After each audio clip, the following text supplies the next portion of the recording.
Good evening, my name is Adam Arwood, they call me the Zotmeister. Welcome once again to Warlord Wednesday. And got a little something different tonight. A few things I'm sort of debuting on this channel tonight, so to speak. First, if you were here before the introduction, I finally got around to adding some more music to my soundtrack here. It's about a third longer than it was. Had some NES tunes for you there if you were here on time. And, well, perhaps you've already noticed the other one. You can see the television behind me is actually on at the moment. You might recognize the typical ad-ridden homepage of an Xbox 360. Yeah. The game I'm going to be playing tonight is actually on the Xbox 360, and thanks to the great generosity of Spicy SNES, I can actually stream that now. Yes, it is with great pleasure to announce, I didn't want to say anything because I hadn't tested it, I hadn't tried it out, I had no idea if it was going to work, if I was going to be able to get things arranged to where I could get it to function the way I need it to. I am happy to finally report, I have a capture card! Yes! And it's working. Not that it's showing much at the moment, I still have the screen showing the usual starting soon images and whatnot. Don't worry, I won't be playing it, relying you to see on what's there behind me. As a matter of fact, once I'm actually into the game, I'm afraid you will not be seeing me on camera. And I'm hoping that I don't have issues with the voice. This is all a big experiment as it's happening. But yes, the game for the evening will be Sid Meier's Civilization Revolution. The Civ game, perhaps most known for being able to be played to completion, start to finish, in about 4 hours or so. And hey, my streams last 4 hours. Should be pretty perfect. Should come out just right, I'm hoping.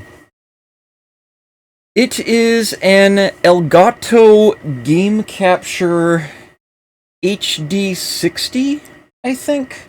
I'll be sure to get the proper specs for it and change that long-standing capture card I wish line in my my rig listing on my channel page to properly show what it is.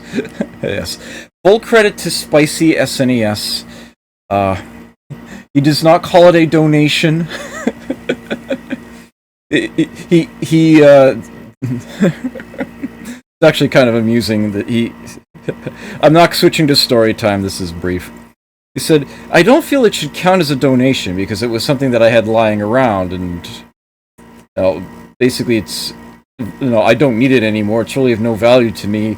And it's not like anybody ever made a donation because, I had this bunch of money lying around I didn't have a use for. You want it? It's like, that's not really what a donation is. But yes, courtesy of Spicy SNES, I do actually have this option. In theory, I should be able to use that to stream any console that has RCA-style jacks as an option. Do something older than, say, Component. Might be a hoop or two I would need to jump through, but it is theoretically possible. However, the only thing that I've got set up for it at the moment is the Xbox 360, which was by far the easiest to do. In part because of where it's sitting in my room. It's pretty much adjacent to the television. If I lean back, you can see it's right about here. You can see the top of it, the white there. Ah, Courtier, glad you could make it. And the fact that it takes HDMI input makes that a lot easier to deal with. It's just, just swapping some cords around and we're there. Yeah, using the Japanese Xbox 360, that's actually a first print run. It's got the silver disc tray and everything. It doesn't have HDMI capability, so that would actually be slightly harder along with some of the other tools I got. Yes, you learn these things when you're on time. Sorry, yeah, like I was on time. I was doing last-minute tests on this thing to make sure that things were still going well. I realized that I had to rearrange things slightly if you can hear me while I'm actually playing something on there, so I had to like move mics around and whatnot. But yeah, it's it should be doable. It should all work. So, bit of a moment of truth here. I've done offline recordings, and it all went just fine. But yeah, this is going to be the first time I'm actually streaming directly from the 360. You're not going to see chat on screen, although obviously it's still being recorded. I've still got the window up so I can read it and whatnot. And it should magically reappear on screen if I switch back to this, or my story time scene, or whatever. Also, yeah, I have no green screen, as perhaps you've noticed. My entire room, to a certain extent, is green. But yeah, I am not even remotely set up to have the camera viewing me at any halfway decent angle while I'm playing something on the TV.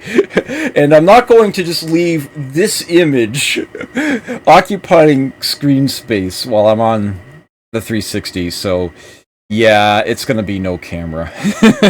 No camera image for that, I'm afraid.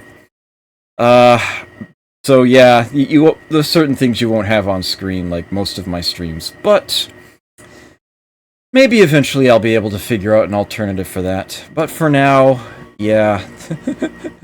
I am happy to simply have this option. There's also one other thing that I should mention.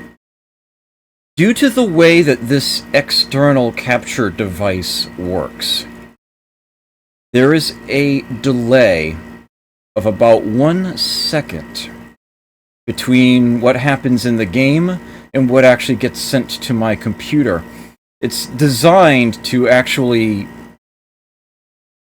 pass through the data that it receives to a television set immediately, and also process it and send it to the computer. This has the result of essentially adding a second lag. It's about 1 second, I've found.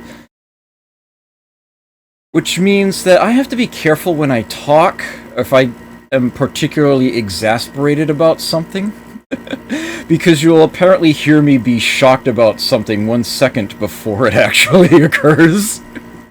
Now, I know there's a way that I can fix this, but I haven't figured that out yet, and I ran out of time to implement this before I actually started my stream. But hopefully, more than a second when streaming your 360? Yeah, I did recording tests, and, well, when it comes to the actual Twitch delay, the lag is going to be something fierce. I mean, the Twitch delay alone is going to be like 10 seconds. But between the game and myself, my own voice, just between, my capture card and the computer, it should only be about 1 second. That's what I was getting on the recordings. So, if there's an immediate outburst from me, I apologize. Wait 1 second and you should see what it was that I was burst with. I realized that if I were to try to play like a horror game or something, that wouldn't work well at all. This is something that I should be able to fix in the future, and For a game like Civilization Revolution, it shouldn't be an issue in the first place, so I'm not too concerned about it right now, but it is something I felt like I should mention up front. This is something that I'm basically learning as I go along. I have literally plugged this thing in for the first time just a few hours ago. If that. So, yeah. it's one of those things. Oh, yeah, I do apologize for certain things not being there that you might have gotten used to. That is something I felt compelled to mention in advance. But having done so, I think it is time that I got this underway. I could have loaded up the game in advance, but I wanted you to be able to see the intro movie, so I haven't. Oh dear. Baba Ganoush, good to see you here. I just like saying that, I always have. I think it's an MXC thing. They always had a character named Baba Ganoush. Won the episode once, too. Alright, so I am going to click this magic option here. What? Okay, so you should still be able to hear me just fine. Although when I'm playing the game, I'm going to be rotating myself. Hopefully I will still be just fine. If I'm not, complain about it in chat. I should be able to see that. It's so weird. I'm still actually looking at my computer screen right now. It seems like it's closer to a 2-second delay at the moment. Guess it's a little slower when I'm actually streaming. I'm still reading chat, Courtier. It's still sitting there right in front of me. Alright. Yes, I did figure out a solution for my marquee and my logo because, well, had to have... I would not be doing my mission if I did not have my marquee on screen, so there it is. It's shouldn't be in the way of anything, sitting in the overscan at the bottom. Oh, you like the gamer score?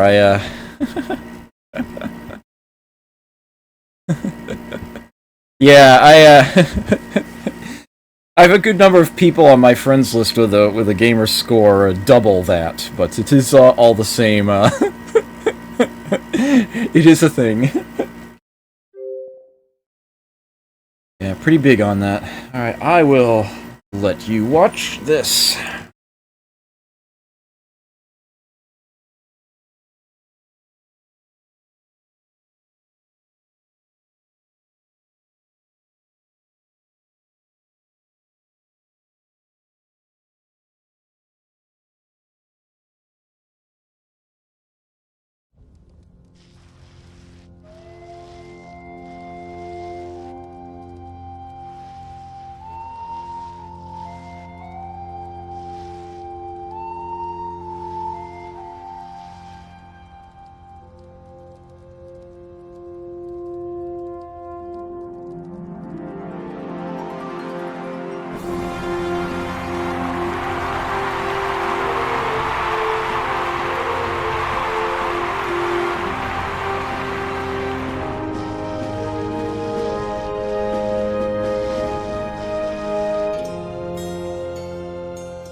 Man, I don't know what it is, but there's just something about the videos in the Civilization games that just resonates with me.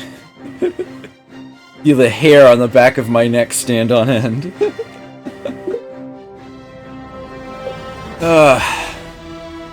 This game takes way too long to load. It does have a really nasty bug that they never fixed, either. You do not want to get into a multiplayer game of this without loading the game up and getting to this main menu first. Because otherwise it'll wipe out your Hall of Glory, which could be really, really irritating, especially if you haven't earned all the achievements yet. So yeah, so there's your first bit of insider knowledge on the game. Speaking of Hall of Glory, I'll actually show you that right here and now.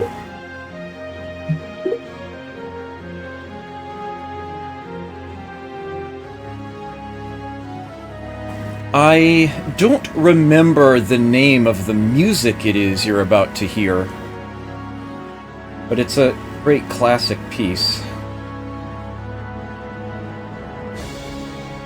What civilization am I playing as?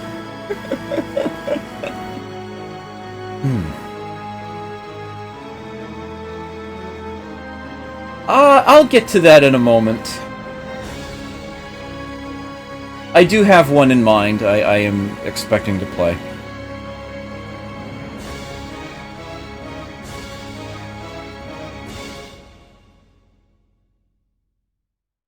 Anytime you're ready. There we go.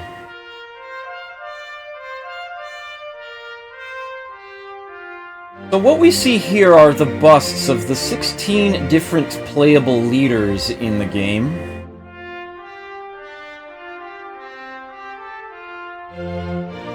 Each civilization in this game has its own distinct playstyle, its own advantages and disadvantages.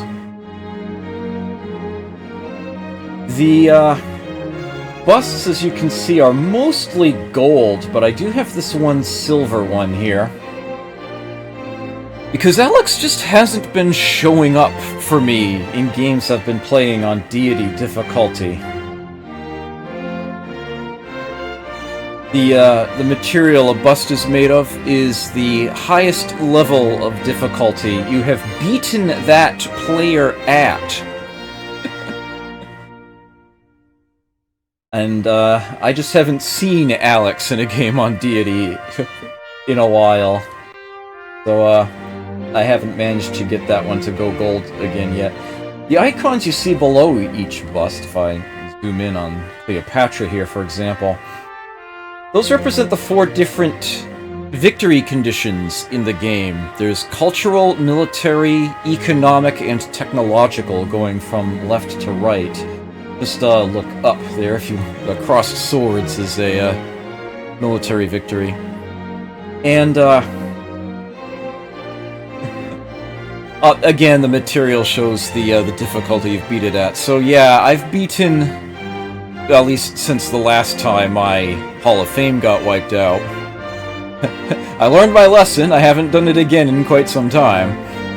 Yeah, I've beaten the game with the Egyptians cultural, economic, and technological on deity difficulty. I have not beaten it militarily with them yet, since the last time we had a wipe. Yeah, Cleopatra seems to be a fairly common choice, but then again, I mean, the icons are showing what I've done playing as them. The bust is how I've done against them. Weird little deal there. If I pan over here, here are the other individuals that you can see in the game. These are the great leaders that can pop up if you are sufficiently culturally advanced in the game. I do have the full roster of them. They're in several different types. These are the scientists, builders, humanitarians, artists and thinkers, explorers, and military leaders. Decidedly fewer of those. I need to remember there is a lag. Here we have the 7 wonders of the ancient world, or at least what passes for them in this game. They are not the classic 7, but slightly varied list. There are some additional wonders available as DLC. I do have them all, but since you're not allowed to play with them in online games, I tend to forget what they are. All the same, there are additional options. Here are the Renaissance wonders. You may see me build some of these. Scan through them quickly. And on this page we have the modern wonders. Very useful late game effects. I can zoom out a little and you can see there are people roaming around, some additional exhibits, as it were. I can peek around here with the camera. One sort of tiny Easter egg, you might call it. You can pan to the right from the last page, and yeah, there's a tank hiding there in the corner. Neat little battleship. It has been quite some time since I've played Civ Rev with anybody. But it is something I am willing to do, at least in brief spurts. The network code for the game leaves a lot to be desired, but it is playable. Hey, I timed it just right. Timed it with the music. It has a very fascinating Game of the Week mechanic, which is basically for leaderboard purposes. It brings up a game where the random seed is predetermined. Everybody playing it will get the same seed for a period of 7 days.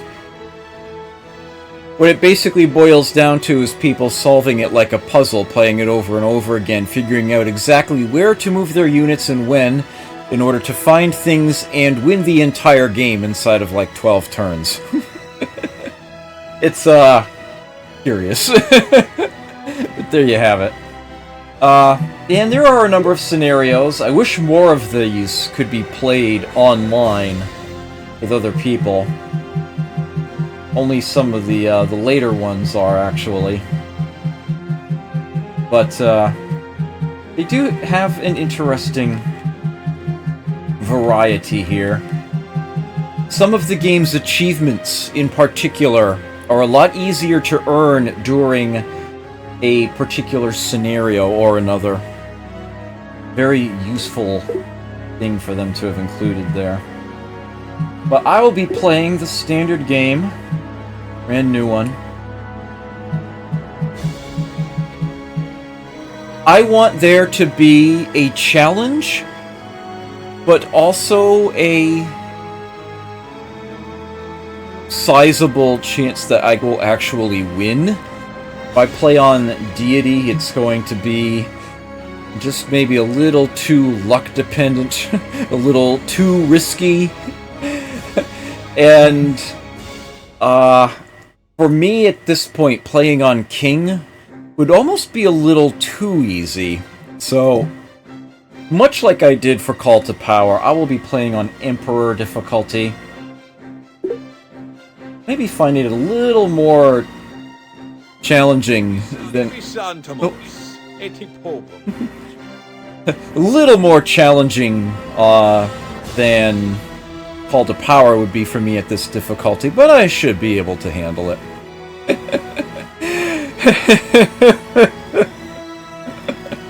Oh, I'll be playing another game of Master of Orion regardless.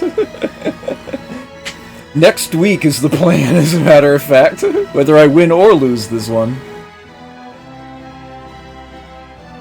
So, to give a quick rundown of the civilizations here and their advantages, the Romans are the cultural powerhouse, getting the ability to construct wonders at half cost. And getting additional great people once they get to the industrial era. Yeah, they're pretty impressive. The Egyptians have this massive advantage in desert terrain. Good luck. If you happen to be near it, or for that matter, if you can just find it, typically other civs won't want to build cities in the desert. And the Egyptians thrive there. And their other abilities are not too shabby. Having extra movement for the all-around Renaissance unit is actually a very useful thing to have. It's hard to put an actual value on that, but it's one of their more useful deals. The Greeks are your technological head start race. They start the game with the democracy government and the research bonus that comes with that. They also have some cultural advantages, getting more great people as the game goes on. They actually get that before the Romans do. Same effect. They also start the game with a courthouse in their capital city, which gives them access to resources that are a little further away. Good stuff. The Spanish. One of my favorite races? One of my favorite civs in the game. They start the game with the navigation technology.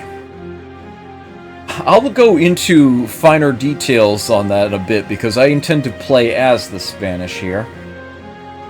They get boosts to naval combat, and once they hit the industrial era, they just plain produce 50% more gold from anything that does produce gold. Very solid stuff. The Germans, unsurprisingly, are your blitzkrieg race. From the very beginning of the game, their units all start as advanced, as veterans. They don't need to build a barracks, and if they do, their units start as elites. They get extra production from forests early on. And, well, their late game effects aren't so strong, but they kind of don't need them if you play them right. The Russians are a peculiar civ. They tend to be a little better later on in the game.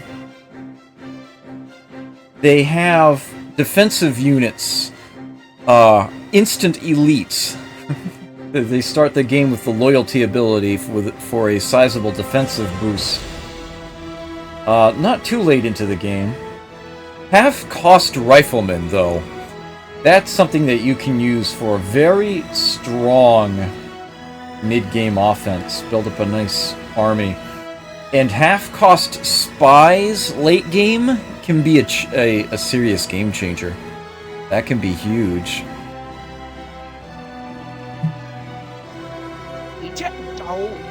The Chinese are the expansion player. The new cities that they produce come in with 1 population more than anybody else's would. And they get a free tech relatively early on, and a bit later they can actually build the libraries at half cost. Their late game advantage is that they can switch governments on the fly with no penalty. That's what cities not affected by anarchy means. It's a thing. Totally a thing. The Americans. They have this weird sort of odd set going. They're not good at any one thing in particular. They start the game with an extra great person, which is very random as to how useful that can be, but it is totally a thing. They get interest on the money that they stockpile. Fairly early on, they get the ability to rush buy units at half cost. Very unique advantage that they get. And later on in the game, once factories come into play, which will typically double the production of a city that they're built in, the Americans get triple. 50% more. Very strong. Oh, the Japanese. Very solid throughout the game. Odd little advantages that they get. They get extra food from the sea, making early game research a much easier, safer city building thing to do. Knights in the medieval era have extra attack, giving them a nice, solid offensive boost if they need it at that point. Again, they can change governments on the fly without penalty, and they get that sooner than the Chinese do. And they also get that instant loyalty, but in the modern era. Things are a little sideways there.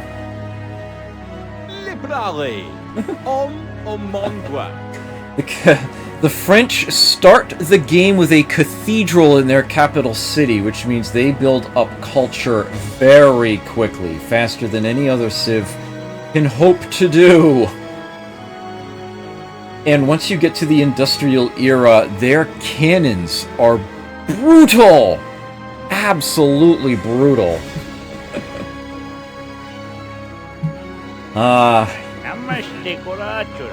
Yes, the Indians. The actual Indians, not Native Americans. People from India.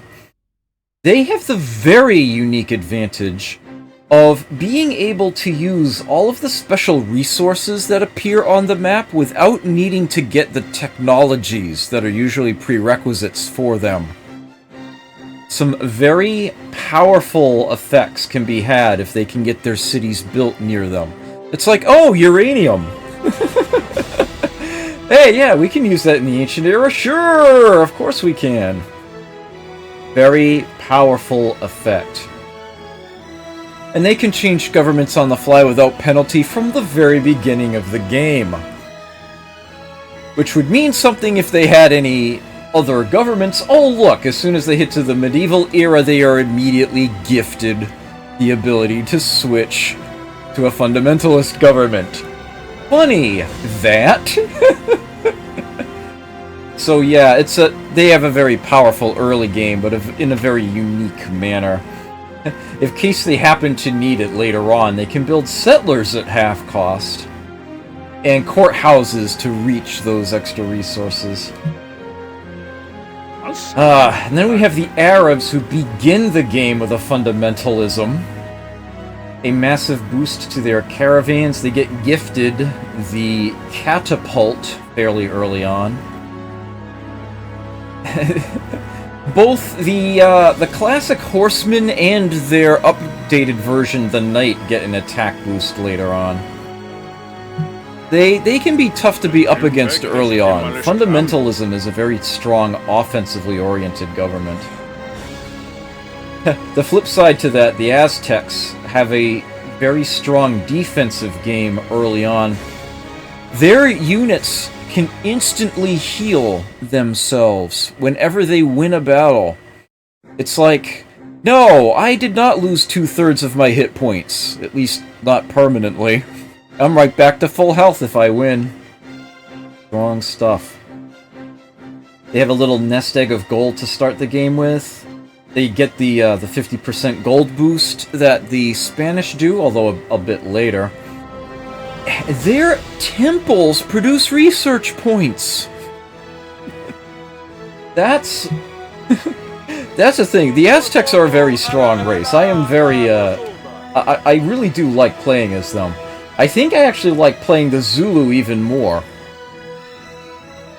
In this game, there is the concept of an overrun in combat. If a unit is sufficiently stronger than the unit it's attacking, there is no chance of it taking damage. And it doesn't count as the unit spending its attack for the turn. It just plain overruns the tile that it goes in, wipes out everybody, and moves in. The Zulu need only half the force to cause an overrun than any other civ in the game. They only need a 4-to-1 advantage instead of 8-to-1.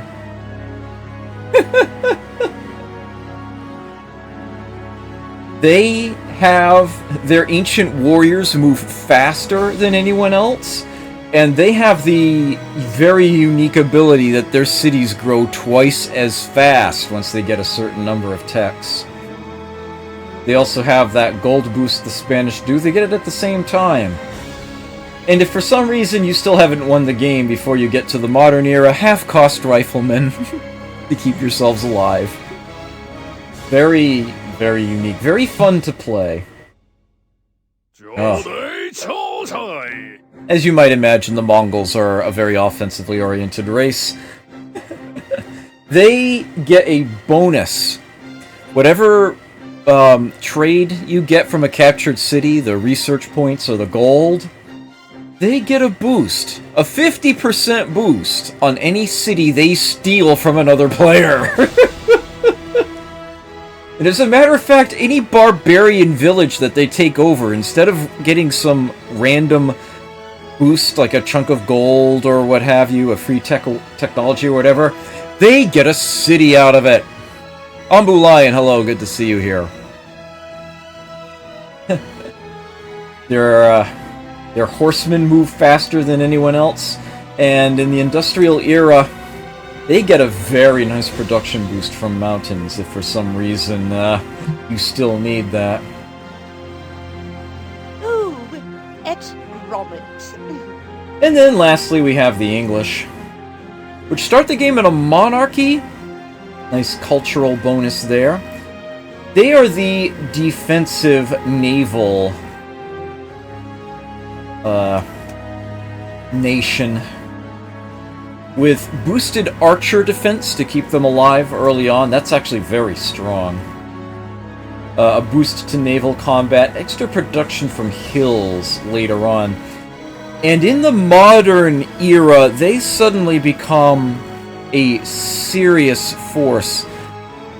In this game, having a ship in a water tile adjacent to where a battle is taking place will actually add a portion of its strength to its friendly forces in that battle. They call it naval support. Yeah, this effect is doubled for the English. Parking battleships outside of enemy cities is a massive help to trying to take them over. And of course, having a friendly fleet near your own cities makes them actually pretty close to impossible to sack, so they are strong ones. Oh, keep it down in the peanut gallery.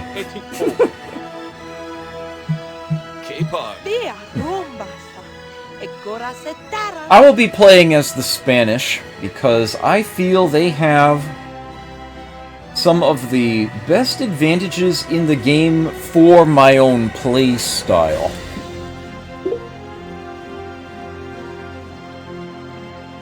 So let's fire this up.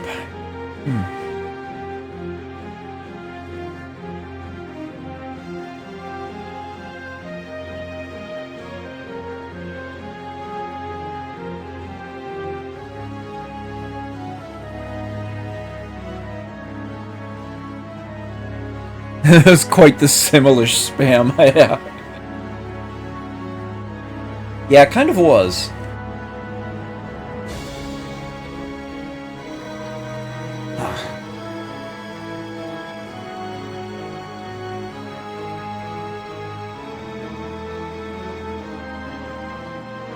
My liege, we stand at the beginning of a new age. Our people have forsaken the nomadic ways of their fathers and have settled in a city. They look to you to guide them into the uncertain future. My liege, I believe that if we wish to survive, we must make our city strong and prosperous. And once we have grown, we must send settlers to build even more cities across the land. Cities are indeed the most powerful of all human creations, for it is only within cities that we can create the mighty armies needed to defend ourselves and to bring defeat to our foes. My liege, our fate is in your hands.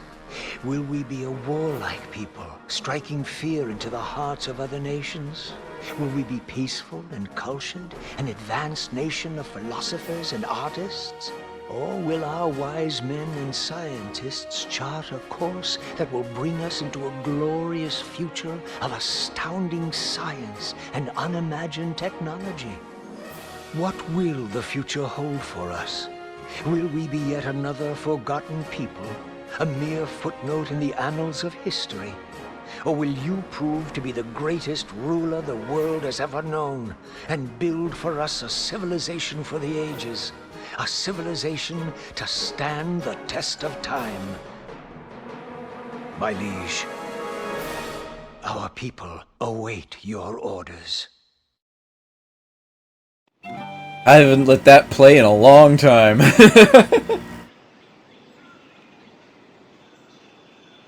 Alright, so the controls are a little curious. For whatever reason, this info panel on the right trigger is actually analog. If I hold in the trigger just a little bit, I bring up the panel just a little bit. I've had times where the game would seem to almost soft lock, and I realized what would happen is that the right trigger on the controller I was using was stuck in slightly. So I had this thing going where the game was sort of registering as the panel being like up and open rather than it was weird. Okay. This game was sort of designed to be a Civilization Light that has lots of robust features and gives you a full-fledged game experience inside of like 4 hours. But was also intended to finally give the artists a chance to really show off the, what they're capable of, basically. Make a Civilization game that's actually kind of pretty. The left trigger also does an analog thing. If you hold it in all the way, it zooms out. If you hold it in part way, it zooms in. Slowly rotates around things. Here's our group of settlers. We start with. I let go, it snaps back. And what they're actually showing on the map right now over the terrain here are the resources that would be generated if those tiles are worked. The green apples are food, the blue hammer icons are production, and these red arrows are trade. Trade will be either research points or gold. That's... I see you.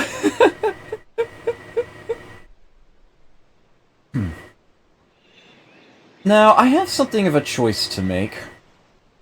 Either found my capital city right here and now, or move these people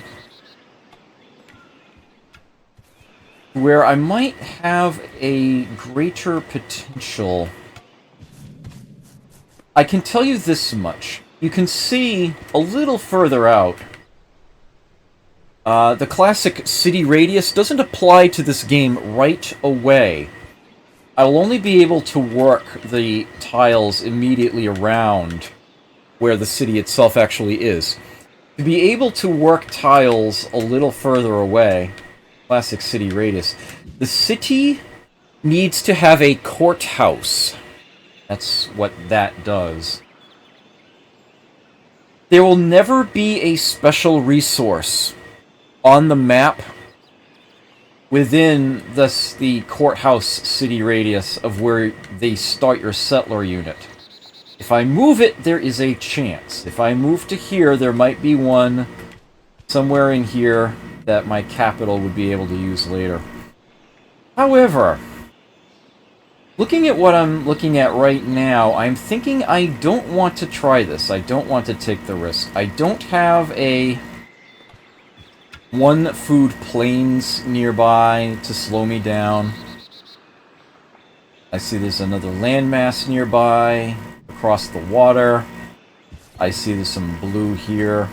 I think I like this idea. I'm just going to build it right here and get things started.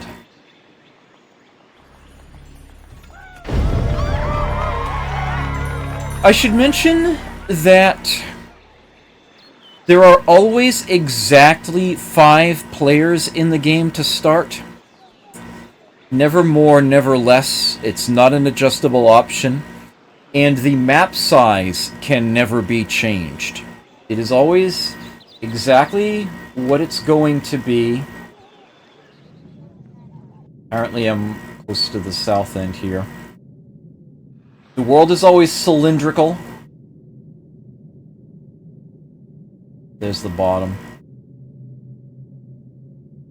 If I scroll enough this way. Interesting how mountain peaks actually peek out up over the fog of war. You can actually see where mountains are located at all times. It's a strange little curiosity.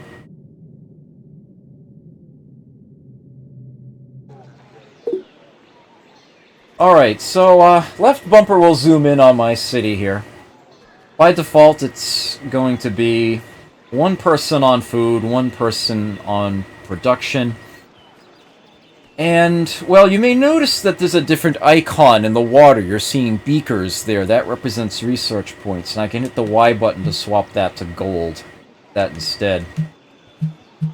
Notably, a city is one or the other. You never split it. It's never a percentage thing. It's city by city. It's either all research or all gold. But, that actually tends to make things a little, easier, a little simpler. Makes planning better. So I actually happen to really like the way that that was done. With the current rate of food that I'm getting, the population will grow in 10 turns. And what it's currently producing is the warrior unit, and I would have that in 5. Notably, I can totally do this. I would have no population growth, but there's no starvation, there's no hunger. This game was designed to be upkeep free. That is quite possibly the biggest difference between this and any other Civ game. You don't need to feed your people. You don't need to grow food in order to simply keep what you have. Food is simply stockpile enough, you get more people. It's strictly for growth. It will not cause you to lose people if you don't have it. Similarly, no building or unit that you construct will ever have a maintenance cost. You don't have to pay gold or production per turn in order to maintain your forces. You can simply keep whatever you crank out. The game doesn't last long enough to make that an issue. Things get obsoleted a little faster than they would in other games, perhaps. things are accelerated at pretty much just the right pace. Very good, strong stuff. I'm very impressed with the way that this game was designed. I will typically try to get my early warriors in place quickly. But, I gotta tell you, it is very, very tempting to try to get at least one more unit of population in the city before I actually do that. And today's no exception. I'm actually going to start by doing this. Once I get up to pop 3, I'm going to switch 2 of them over to production. And research is probably going to wait a moment. I start that later than I normally would in a game like this. But, believe me, once I do start researching, I will try to be #1 in the world at it. Here's the choices of units I have at the beginning. Most players have the option of building a galley, Galley, at the beginning. I don't. I go straight to galleon. E-O-N. And that's because I started the game with navigation. That's one of the advantages of the Spanish, and I will get into that a bit more in a moment. Things that I can build. Harbor. Available right from the very beginning, although it would be incredibly expensive to build. Very expensive. To try to build this early on, but it is an option. Harbors will allow sea squares, water squares, to produce food. 1 food each. Very good, strong stuff there. That is something that the navigation tech allows. Then lastly, Wonders of the World available.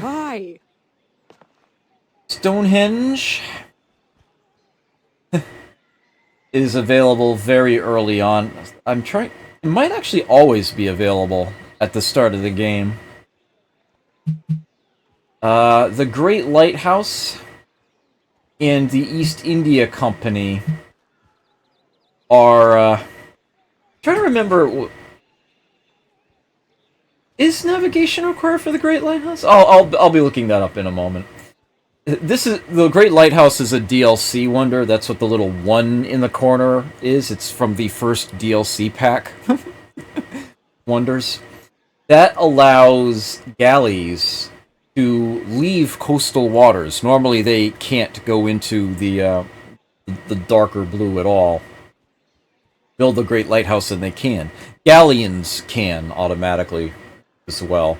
It's just that bottom tier ship, the galley, that's restricted to coasts. And the East India Company, you might, by looking at its cost, judge it's a later game thing. Yeah, navigation. Comes with navigation. Yeah. +1 trade from sea squares, so you'd see 3 beakers there instead of 2.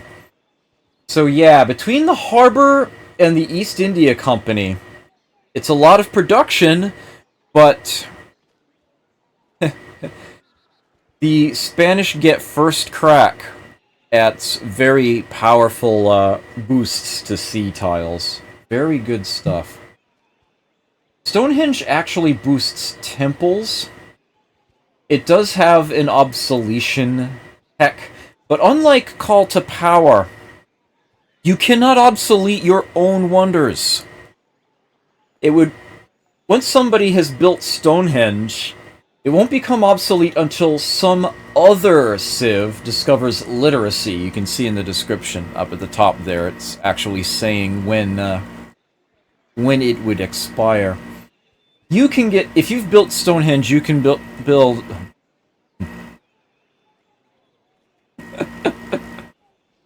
I will make this sentence make sense. Give me a moment. If you have Stonehenge, it will not go obsolete if you research literacy. If you then traded literacy to someone else, it would, or if someone else could research it, and it would go obsolete. But you cannot obsolete your own. Very good stuff. Galleon and galley are more than a little. I wish they had chosen words that are a little further apart from one another for those two ships. And building a road is something that you don't do tile by tile in this game. You cannot build a road at all unless you have two cities on the same continent. And then this would automatically construct a road between the two for a one-time gold cost. If I pull the left trigger here, it will bring up a list of great people in the city. Yeah, there aren't any. If I pull the right trigger, a list of buildings that are in the city, and the only one here would be my palace, which marks the capital of my civilization. Unlike most other Civ games, it cannot be moved. It is stuck here. It cannot be rebuilt. It cannot be destroyed. It can be taken over by another Civ. They move in, take this city. Yeah, the palace will be in their hands. The palace does provide some culture per turn. That is the, probably can't see the mouse cursor, can you? And I don't think there's a way I can put that on either. No. Yeah, it's, above the beakers. Whoa! What just happened? Uh-oh. One moment, please. That was weird. My, my TV, blanked out there for a second. It seemed like the game was still going to the computer as far as I could tell, but, no, the game didn't freeze, but, that was weird. Yeah, I guess the capture device blaked for a brief moment there. That was weird. Any rate, yeah, that's what the theater mask above the beaker is, or above the gold bars now. Yeah, right above what I'm messing with. Yeah, the palace provides some culture per turn. That, and if you have all 5 palaces at the start of your turn, you win the game. That is how you win a military victory. Information here. I'm not currently researching anything. Once I get some research points, then, you'll see something there. Getting gold per turn? Yeah, none at the moment. That, out of 100 that's showing, and the settler icon you see, this game has economic milestones. If I stockpile enough gold in order to hit that threshold, I get a free Benny right off the bat. With 100 gold, it's a free settler unit. It just magically appears. I don't have to spend any population in order to build it. It just gets gifted to me. There are a total of 8 economic milestones. The last one is at 20,000. And what it allows you to do is start constructing the World Bank, Wonder of the World. If you complete the Wonder of the World, you win the game. That is how you win an economic victory. There are similarly cultural thresholds as you build up culture points per turn. These numbers steadily increase as you go along. Every time you pass that threshold, you are gifted a great person. I'll get to that a little bit more later. But as you know, there are 6 different types of them. And that is one of 3 different things that you earn progress towards a cultural victory in. The other 2 being Wonders of the World and cities that belonged to other players that you have culturally converted to become your own. Neat little thing that they borrowed from Civ 3 for this game. If you have 20 such, I think they call them landmarks, then you have the ability to start building the United Nations Wonder of the World. And if you complete that, you win the game. That is the cultural victory. As you might imagine, I'm actually going to hit the back button here. There's a little extra menu here. I'll show off the Civilopedia first and foremost. These options all lead to the same place, but different portions within. Here's your game's online reference. All the text in the game in alphabetical order you can get info on. And they do actually have some neat little extra tidbits on these. Little extra images there. Details about things. Similar text and information and whatnot you see listed there. Very useful in-game reference that they provided here. The Wonders of the World. Here's the Lighthouse of Alexandria, which is already obsoleted for me. An image of it.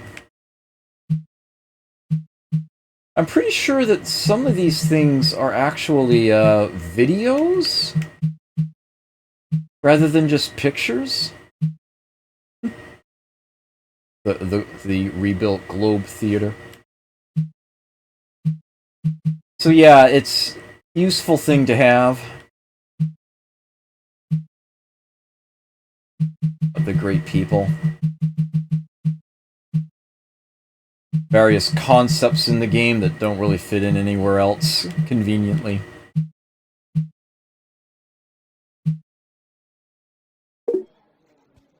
But what I want to do here on the back button here is bring up the tech planner.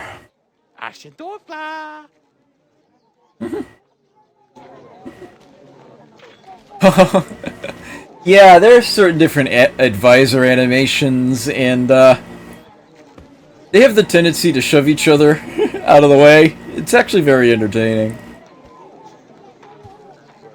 Right now, I have 0 technologies. There are no basic, everybody starts the game with it techs in this one. They simply don't do that. At least I don't have any of the starting techs here. This is the one tech I do have, navigation. It's the one listed in green. As I have these things highlighted, you can see what they are prerequisites for.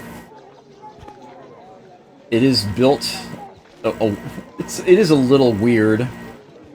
Horseback riding is a prerequisite for feudalism. Like 4 tiers ahead.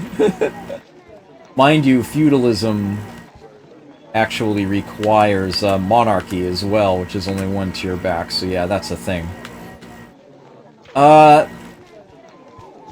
There's a little bit of randomness / wonkiness to what actually gets unlocked at any given time. And if you get sufficiently far ahead in the tech tree, you'll just start getting gifted older things. A little curious. Sometimes a tech will become available if you have only one of its 2 listed prerequisites. And if you research that tech, you'll find that its cost is actually more expensive. But if you do then get that tech, you'll be gifted the one that was the other one that you sort of skipped over. But in a sense, you kind of paid for it in the first place anyway. This number 1 that you see by the corner of these, on a blue tech, blue background is one that you haven't researched yet. It means that nobody has that tech yet. So you could actually be the first to research it. And most technologies after the first two... Actually, I think every tech after the first two tiers. As a matter of fact, I think the only exceptions are these four and ceremonial burial. I think these 5 techs are the only ones that don't have this. No, actually, bronze working does have... Huh. Is ceremonial burial the only tech that... Huh. I'm trying to remember now. At any rate, most techs, the vast majority of them, have a bonus gifted to whoever researches them first. First to research bonuses. These, in and of themselves, aren't terribly powerful, generally speaking, at least not until you get into the late game. But they can be a huge help. It definitely makes it a lot easier to concentrate on research and not have to shunt off quite so many resources into other things, as long as you are keeping pace and judiciously choosing what you're going for. Pottery does not have a 1 on it, so some other civ started with it. I should actually know what civ it is. Is it the Chinese? Did the Chinese start with it? They might be in this game. Yes. Navigation is in green because I started with it. That, to open it up in the Civilopedia here. It'll jump straight to it. It, yeah, it obsoletes the galley.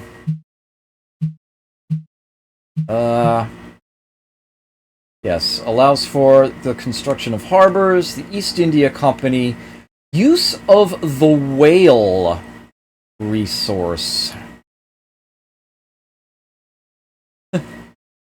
And,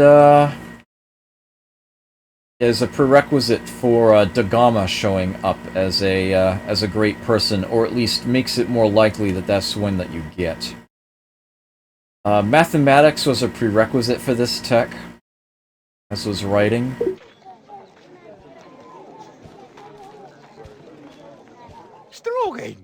And I will set this to alphabet, actually. I'm not generating any research points, but you can see that it's listed there now. Alright, all that's to be done... Well, there is also the diplomacy screen that I can bring up, but I don't know of anybody else there. One thing that I can do... Well, I select that, it brings this up again. I have the tendency to check this every few turns. This is who is winning.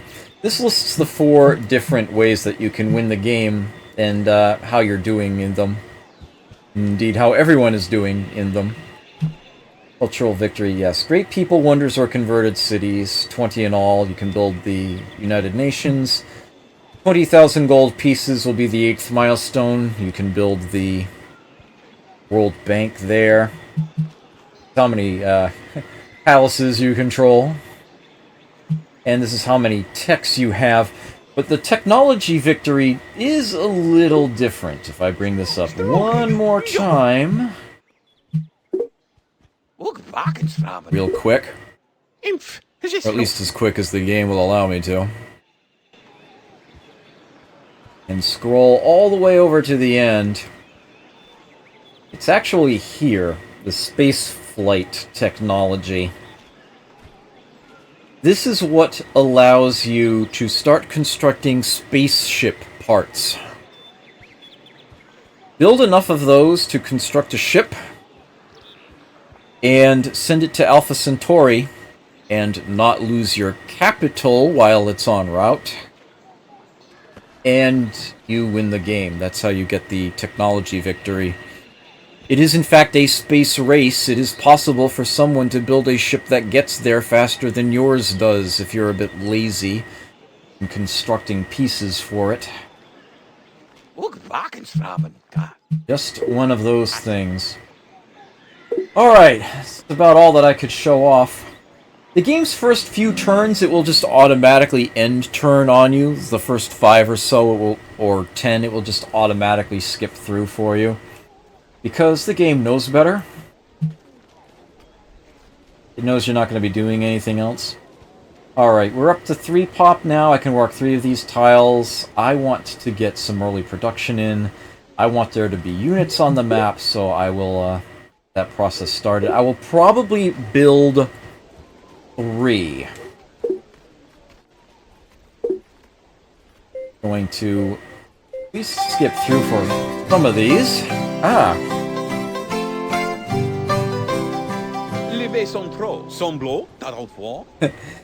And I have contact with another player, nice and early here. It would be the French. Unfortunately, I can't see exactly where they are. Oh wow. Okay, so they are very close to me. Not that I would want to declare war on them anyway, but yeah, peace sounds like a good idea regardless. But I will take a peek at this. Oh, Travy, Roman dogs. Not a... Yes, the other races, yeah, the other leaders will also pop in the same space as the advisors, and yeah, it can be kind of amusing. Yes, let us have peace.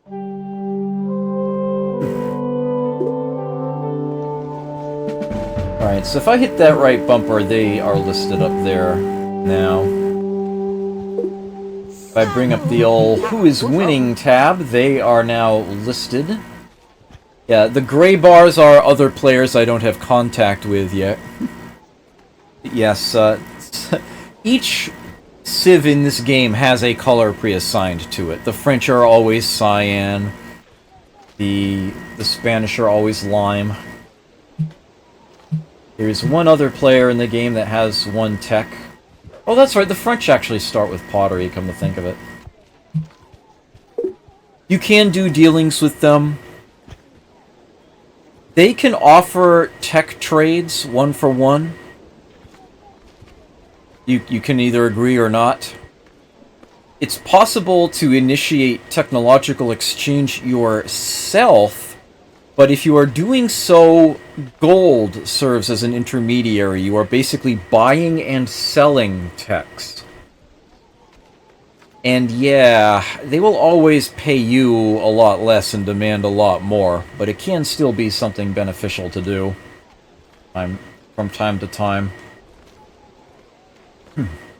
There is also, of course, the whole basic diplomatic options of, you know, declaring war, peace treaties, that sort of thing. Not a whole lot of options, but a few. Okay, this warrior is not going to just sit on its laurels. It is going to move around. Random tiles on the map will have exploration bonuses associated with them. Only way to find them is just try to move units onto them, try to cover the map. They're scattered about fairly regularly. Land on one, you get a chunk of gold. And one of the advantages I have as the Spanish... where do I bring this up? Here's the city list, which I actually don't look at very often in this game, but that is a screen here. Hip-hua. Here's the start button menu. Hui ki ram winum. Ki ram. Basic controls. Uda pre. Hui. Ua shalom.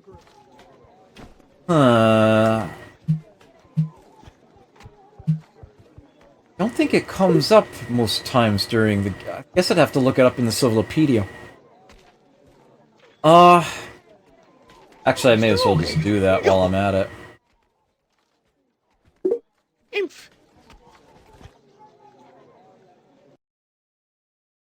The, oops. That actually was where I wanted to be. Fella. Yeah, that's what I wanted to see. Yeah, ancient means that's basically where you start the game.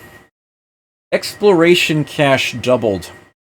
Any exploration bonuses that happen to be lying around that she runs into, she gets double the gold out of them. Cute little bonus there. The advancing in era is based entirely on how many technologies you have, the quantity of them. I will be in the medieval era once I have 5 total. Since I start with 1, I need 4 more. These exploration bonuses can be anywhere, although when you've got multiple tiles of the same type in a cluster, it seems to be more likely to be in one of them, or maybe it's just me. So I will start by having this warrior advance northward, because I see these plains, these grassland, excuse me, tiles clustered together. Maybe one of these will be a bonus. Oh, hello! Units do not exert zone of control in this game. We can totally skirt by each other. Okay, if I had moved my starting city a little further north, then I would be able to use these fish once I got a courthouse. And bronze working, which is a nice early tech anyway. It won't actually show me what the fish provide, but I happen to know that it's a food bonus, +2 food. Yeah, it's... If the Indians had this in their city radius, they wouldn't need bronze working. They could use it right away. That's how that functions. As the Spanish, starting with navigation, I have access to whale at the beginning of the game. That is going to be my early expansion strategy. It's going to be based pretty much entirely on locating whale and building cities adjacent to them. At 4 food each, whales are a massive boost. And I start the game with it. Huge, huge help. Okay, it seems that he has retreated a bit. Step on every tile. I want a 3rd warrior.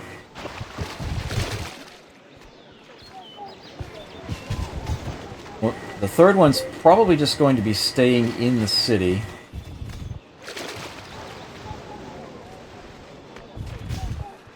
Yeah.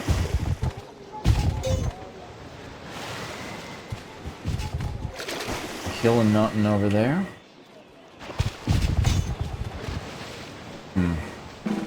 Alright. Defend city, and they take... I realize I actually made a gesture with my arms, despite the fact that you can't see it. But yeah, they raise their swords and shields. Stand there. Okay, I do not want to produce any more warriors than this.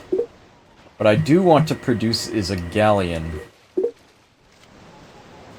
As the Spanish, I have a very strong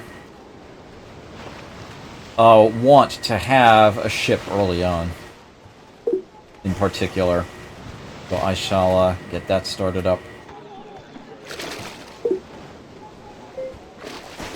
The desert tile, and these shells that you see lying in here, that's a dye resource. It is a trade boost. It requires monarchy to use it. Ah, here we go. That would be a goody hut. Villages in this game are actually of 2 different types. There are friendly villages and barbarian villages. There is actually a distinction between the 2. You can tell which is which just by looking at them. This is a friendly village. As a matter of fact, if I put the cursor over it, it should start playing some music. There's actually 2 different kinds, and I'm hoping it plays the one I like.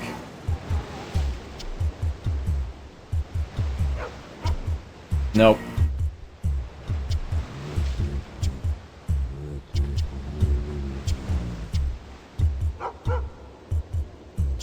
Hopefully I'll find another one that plays the good music. All I have to do is move a unit there, and I'll get a Benny. Just end turn here. Keep exploring these hills. Oh yes, note the river as well. Unlike Call to Power, rivers run between tiles in this game. They can provide extra food to adjacent tiles. This is a passive effect you gain once you have the irrigation tech. Also, attacks across rivers are penalized in combat.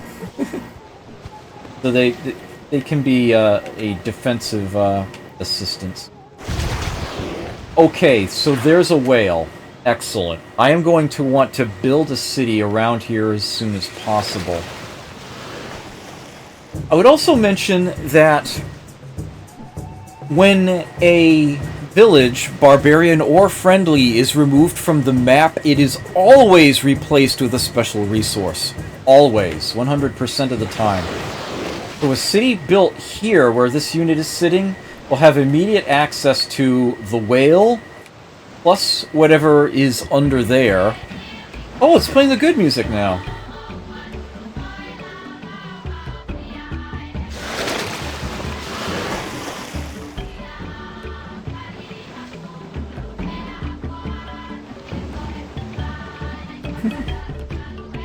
There's actually another song I think I like even more than that one. That's one of the better ones.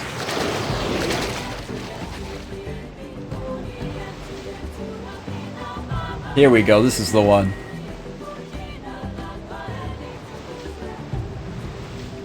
I want to have this track to play during my music break so much.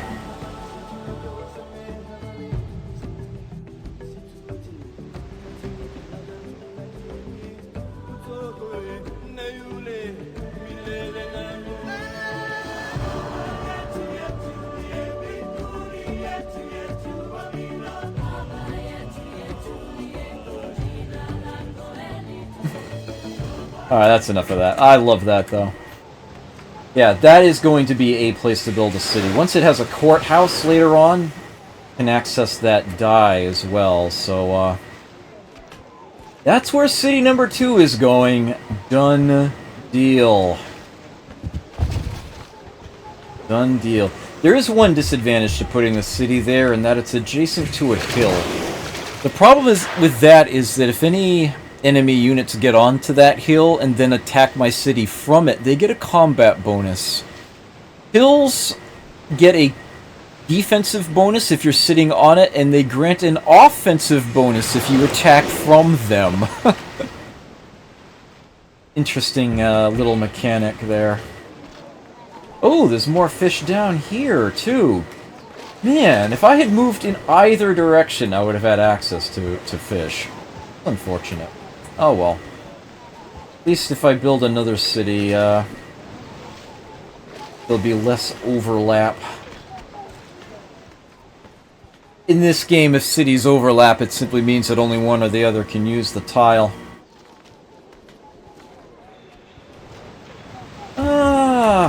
Okay. Yeah, I guess I can just end turn here.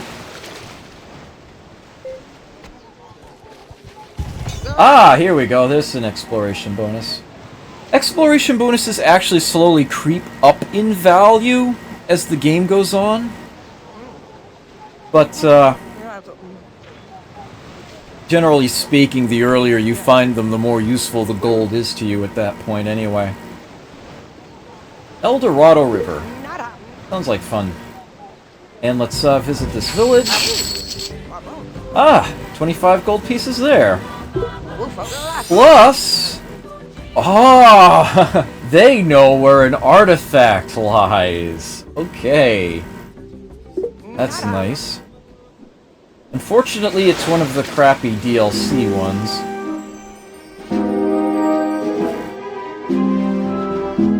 Music on this, too.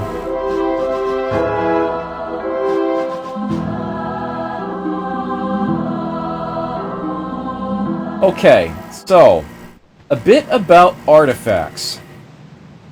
There are a number of sort of bits and pieces from earlier Civ games that were borrowed for this one. And they took what was almost certainly like one of the best things in the history of all Civilization games and put it into this one as a main feature.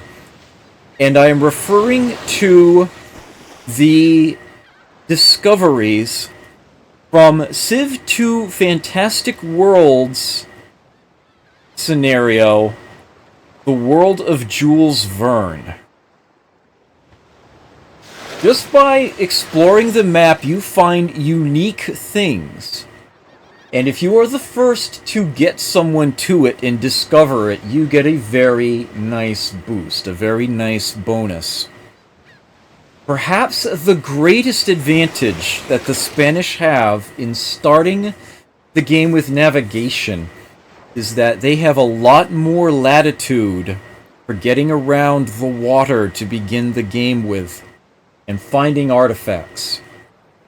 Very strong advantage. I should mention that a galleon's production cost, I do believe, is equal to that of a galley. I don't think it's more expensive. But even if it were more expensive, it'd be totally worth it. This particular artifact is one from the DLC. This is Tesla's Peace Ray. Find it, and all other players basically declare peace on you. It ends all wars when it is found. If you happen to be in any. If you're not in any, well, it probably isn't going to make a difference. I see what you did there, Courtier. See what you did there. Okay, so the resource that ended up appearing on that hill is coal. That requires steam power, so that's going to be later on. But all the same, good to know it's there. Yeah, this is going to be a very, very useful, effective city. This is going to be a production powerhouse, especially later on, after I get a courthouse, where the number of hills it has access to goes from 2 to 5, and it will even have access to a pair of mountains, although I might be building another city somewhere down here and simply letting that mountain go to this city. The advantages in having your cities be specialized are apparent. Even though you're not paying maintenance on buildings, they do tend to be very expensive, so you will typically want to have your cities specialize rather than just building everything. One copy of a building in a city. A lot of the building types basically function for upgrading terrain tiles. Grassland naturally provides 2 food. Plains tiles only 1. There is a building you can construct in a city that adds +2 food to these plains tiles to make them provide 3. That would actually be better than grasslands. That building is a granary. That's what granaries do in this game. Similarly, there are trading posts to bring the trade desert tiles, provide from 1 to 3, effectively. And workshops that bring hills from 1 production to 3. Forests are what typically provide 2. Mountains will also provide production, but it's only +1. Later on, you can build an iron mine that will add 4 to mountains. So what I would probably do is build a workshop here, not bother with an iron mine, and instead build an iron mine in a city here. This tile. And it will have access to all 4 of these. So that would be a lot of production. As a matter of fact, that alone might be reason to build a city here, regardless of whatever else might be in its area. I will seriously consider that. I'll have to take a peek there. Okay, galleon on its way. I could rush by that now. I've gained enough gold where that's a thing that I could do. But I think instead, I would rather try to get a little bit more gold and get that first economic milestone and get my my settler unit that way. With that said, I do at this time not want to slow down my production or my food. So, yeah, I think what's going to happen is I'm going to wait those 4 turns, and then I'm probably going to be putting, instead of 2 guys in production, and I'm going to have 1 more guy, I'm probably going to be putting all 3 into the water, and then switching it to gold, and just get to that first milestone that way. And that way I won't have to shrink my population down either. I will probably end up building a settler unit to get a 3rd city, but I'll let the first one come from the gold. And I might get more gold too. You are going to head back here, and you're going to defend that tile. I do not want to give it up. You cannot move land units into mountains at all in this game. No type of land unit. Only planes, air units, can go over mountains. It is possible for mountains to have exploration bonuses on them. You need an air unit to collect that.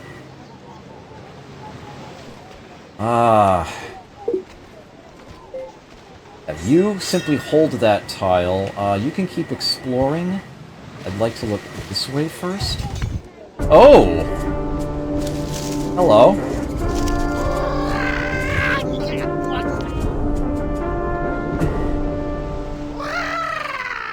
There are several different barbarian leaders. This is one of them.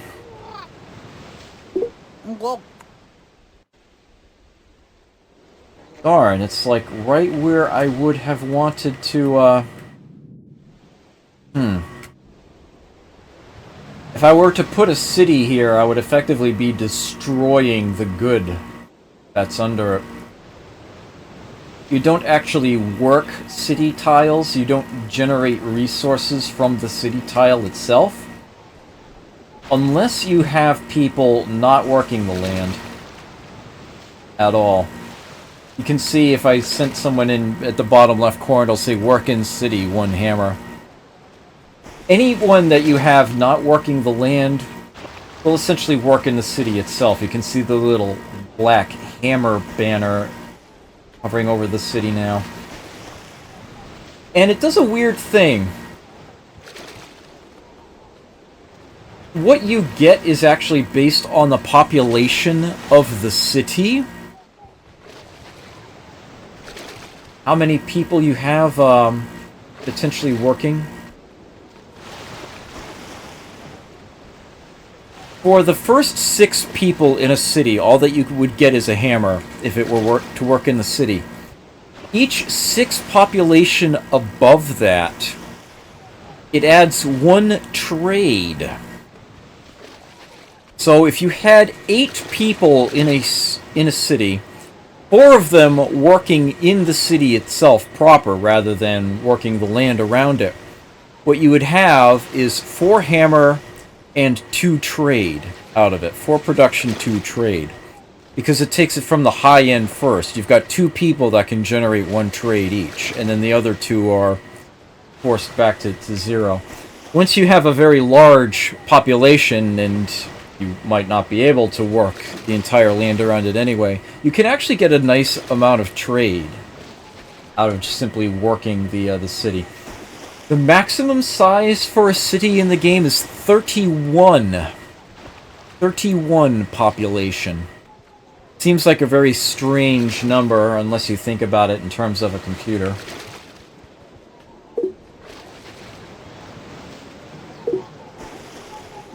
And we're being attacked.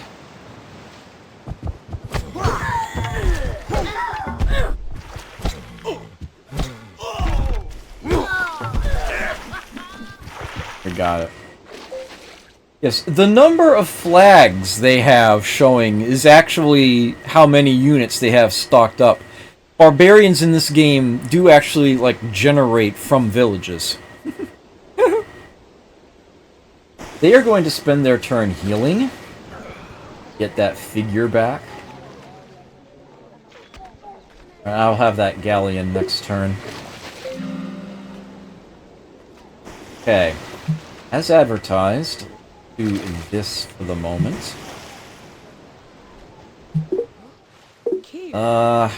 No build items selected, but they're also not generating any production either. Although when they do start producing again, I think I would want them to work on a harbor. Likely. 6 per turn. Okay, so here's my galleon. When you have multiple units stacked in the same pile, you can press up and down on the D-pad to cycle between them. And left and right on the D-pad actually cycles between groups of units you have scattered across the map. And what I can cycle to here is something that I am so glad they added into this game. Ancient ships come with free militia units. They have no offensive power and minimal defense, but they do have the scout ability built into them, which allows you to actually get combat odds on battles. Like adjacent to an enemy city, you would actually know what you are up against if you have a scout present. And with these ancient ships coming with these militia for free, you can use them to immediately go exploring. You don't have to include a military unit along with them. Very, very convenient. Nice help there. So there's that peace ray. Not that that's a high priority to get to or anything. But it looks like kind of landlocked down there. Looks like I would have to sail. I might be able to squeeze in through here. At any rate, I would kind of want to check the coast. Primarily, mainly. I should mention, and I may as well do this now, this is quite possibly the biggest advantage that the Spanish have. Most artifacts are very, very random as to whether they show up on a particular game. Especially when you have the DLC ones, there's maybe like a 10% chance of any one particular artifact showing up. But there is one artifact that is a huge, huge difference from that. There is one that shows up, I want to say, around 85% of the time, if not more. And I think this is because it is the only one that ever appears over water rather than on land. That would be Atlantis. The bonus for finding Atlantis is 2 or 3 free technologies immediately. Because it is always located in deep water, the Spanish will always have first crack at finding it. And it is almost always out there to be found, and that is a massive boost for them. It is quite possibly their biggest help that they receive in the game. Starting with navigation is a very, very strong effect, if you know how to use it properly. And ensuring that you get Atlantis is a big one. Because the texts that it gives you are not based on their costs, what I like to do is find it, and rather than discover it, camp outside of it until I know that other players are getting close to hitting navigation, and then I swoop in and grab it and grab 3 expensive technologies rather than early game ones. You know, texts that will actually give me a first to research bonus, which you actually do get when you find Atlantis. So that is a very, very strong thing. Big Blue would be where to go to find that. You have to be careful about moving it diagonally, though. Unlike other wonders, unlike other artifacts, to get the credit for discovering Atlantis, you simply have to be adjacent to it. So if you only move diagonally, you might actually run into it when you don't mean to. Because you will go straight from it being hidden in the fog of war to you being next to it. Just one of those little things. But I'm actually going to start by going in this direction. Well, there might not be much of anything else around this tile, but there doesn't need to be. Plenty of water could still be a fantastic trade city. Especially if I manage to get a harbor built there. So that is actually something I would want to consider. Whoa! Whoa, whoa, whoa! This controller has a drifting thumbstick. I have to be very careful. This is another artifact. This is the Ark of the Covenant. The effect of discovering this is that every city I have that does not have a temple will immediately get one for free. Every city I have that does have a temple will have it immediately upgraded to a cathedral for free. I don't want to hit this right away. I want to get temples built and then hit that. That is enormous. I would also mention that this is something that would be useless to the French until they get another city up and running. Oh, there's another whale behind it too? Holy crap. Wow. And there's going to be I think there's also trade goods that always appear under the artifacts as well. So this is a thing. This is totally a thing. You're at full health again. Take down another group of these guys. Those attack odds that they list at the bottom, attack and defense values, their relative ratio is the odds of a hit being delivered to the other group per figure. I did not have a 2-to-1 ratio of winning that battle due to the fact that is what it would be if we each had one figure left. No, we each had 3. So it's essentially 2-to-1 ratio, best 3 out of 5. That's how that actually works. Yeah, the numbers can be misleading. Mounted units, horseback, there are only 2 figures in each group. So you have to take that into account when you're getting into combat.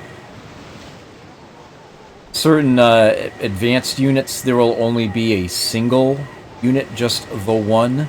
It might have a much stronger combat rating, but it essentially has to win 3 times in a row against these ancient units if it doesn't overrun them. So that is something to keep in mind. Let's see.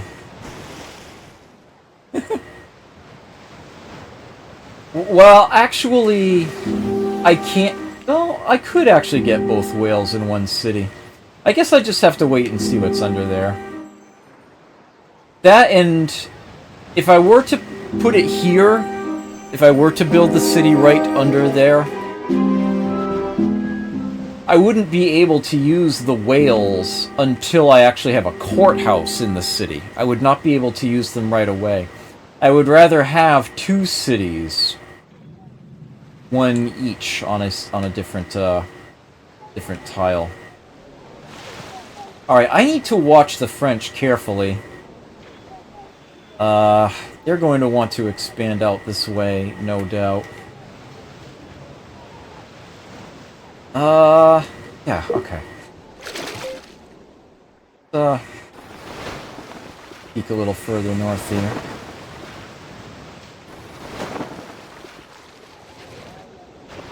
Alright, should finish it off.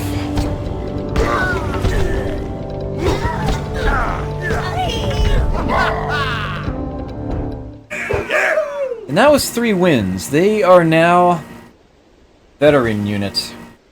Boosted 50%. I just got a free caravan!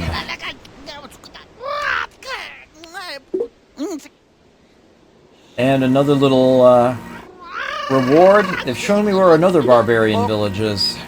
The south.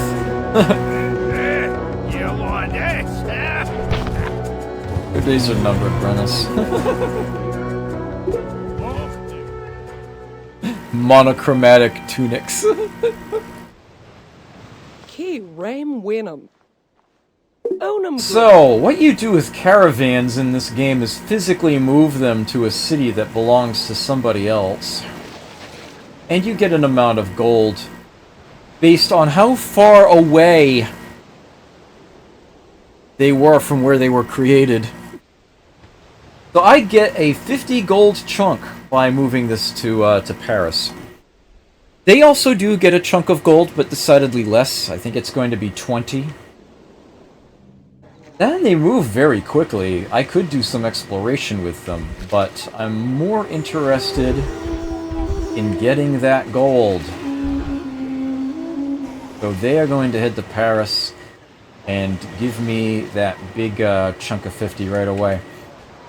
Caravans have no combat capability. As a matter of fact, if they were attacked, they would not be destroyed, they would be captured. They would basically immediately switch sides and become a caravan belonging to whoever takes them. In this game, that also happens to settlers. So you need to be very, very careful with them. Yes, no slaver unit required. You simply convert them by taking them over. You can use them to build a city yourself. It will be your city with your people in it. So, yeah. Be careful with that. Very careful with that. I could actually switch over to tech now. Yeah,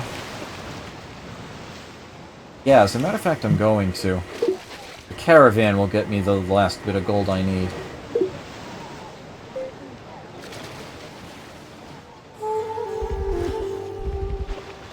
And... white. From there, they can do it in turn. Okay.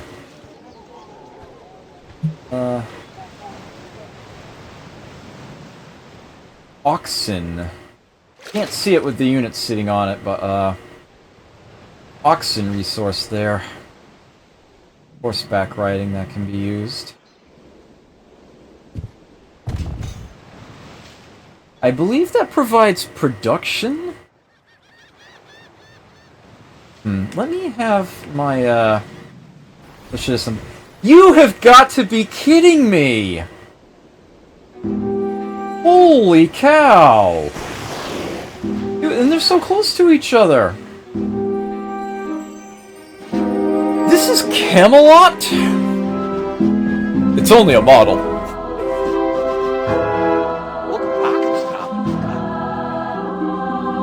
And that's a DLC one that I don't even remember what it does, so I'm gonna look it up. I'm actually looking it up. Artifacts. Court of Camelot. Huh. All your horsemen immediately become knights when you find it. Wow. That's a thing. Here's Tesla's Peace Ray. And, here's Ark of the Covenant.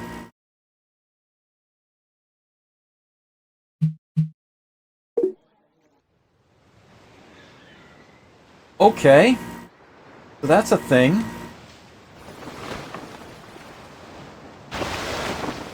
God have them sail around here. Obviously, I would need horsemen first. That would be a very, very strong early offensive start. Wow. Totally a thing.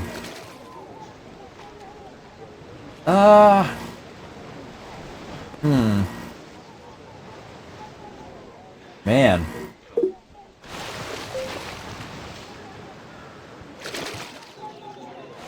Please safe about this. Yep, that is why I waited.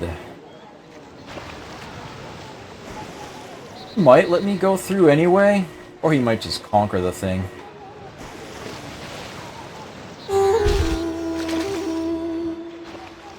I may need to get another unit to escort them.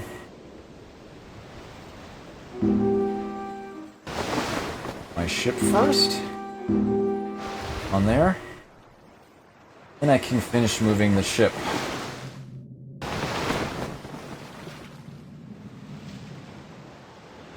Okay, I feel like I need another unit.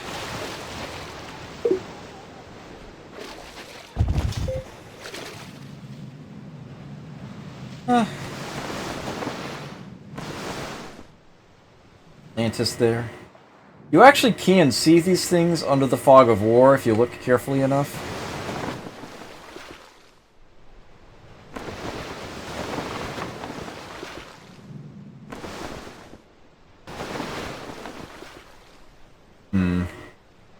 Seeing rocks under there. Want to be a little careful. Alright. In this game, technology... You cannot carry research points through from one tech to another. You can never get techs faster than one per turn. But the points are not completely wasted. What happens is that your tech overage, as I call it, is converted to gold. Every research point that you generated beyond the cost of the tech that you're researching becomes gold instead. It's added to your treasury. This is extremely convenient. If you are doing a lot of research in cities and you need gold, you might actually be better off just continuing to research. You might have some cheaper tech that you had sitting around. You could just grab that in a single turn and grab a huge chunk of gold. Out of the power of your libraries and universities rather than needing to build marketplaces and banks. It's a cute little thing that's an option there. Let's see. Get back to my ship. Oh, it's already acted. Okay. Like an end turn? Okay. I meant to actually move the caravan to an inner corner in there. Thankfully, they didn't go after it. Okay. Things that I can do with library. The Oracle of Delphi wonder can be built. And this this one is fascinating. It expires relatively early on when someone else discovers religion, but if you were to attack somebody and the RNG would say you would lose that battle, the Oracle of Delphi actually has your advisor come out and say, "We will lose this battle if you attack. Are you sure you would like to?" And there are times you would still want to go ahead and fight just to reduce the enemy's hit points. But, yeah, it will actually tell you in advance that you would lose. If you would win the battle, well, then it just goes ahead and fights it. You can cancel and say, you know, I guess I won't fight them, and next turn try again, re-roll the dice, so to speak, then maybe it would work. It's a neat thing that I usually don't have the time or inclination to build, but it's there. It's totally an option.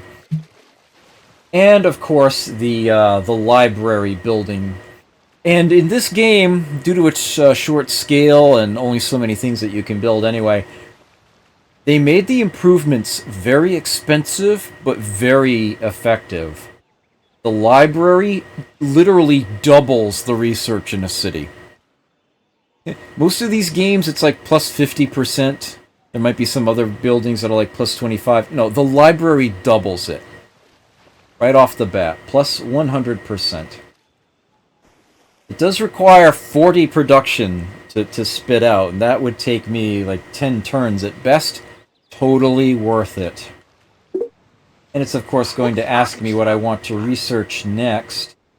And I have reason to get quite a few things here.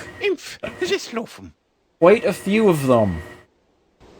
I need ceremonial burial for temples. In order to research that at all, I need pottery. Horseback riding would let me use oxen.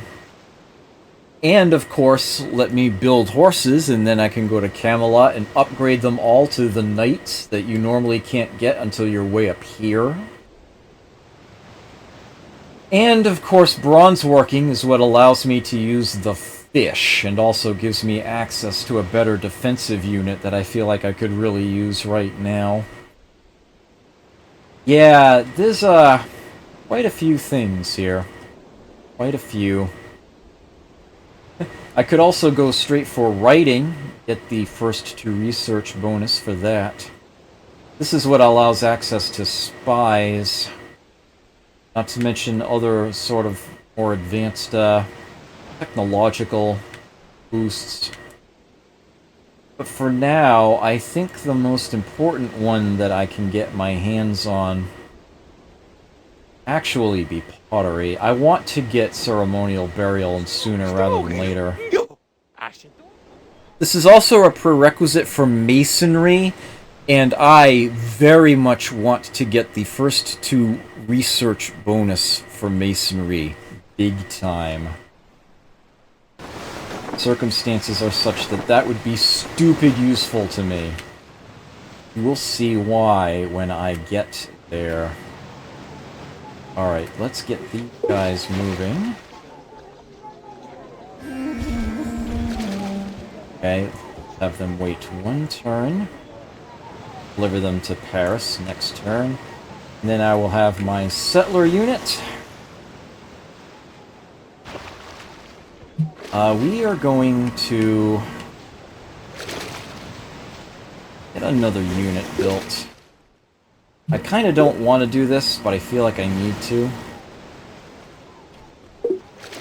They'll have to escort the settler.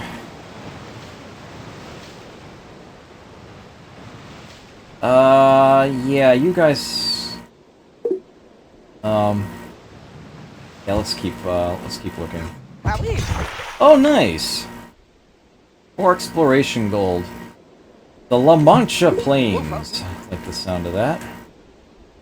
This is an iron resource. Iron working, I can do something with that. Choices. I'll definitely get something good when I deal with that village, so I'll probably just head that way.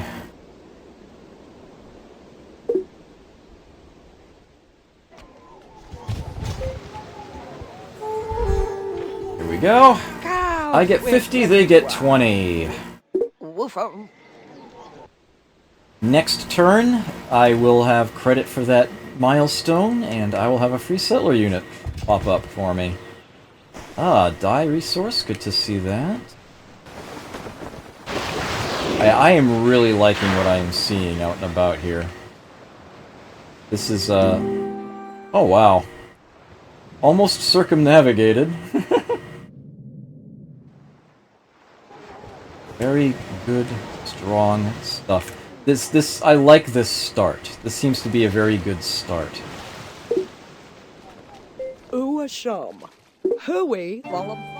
Okay. I can just wait. I could just send the one that's in there this turn, wait for a new one to be built next turn.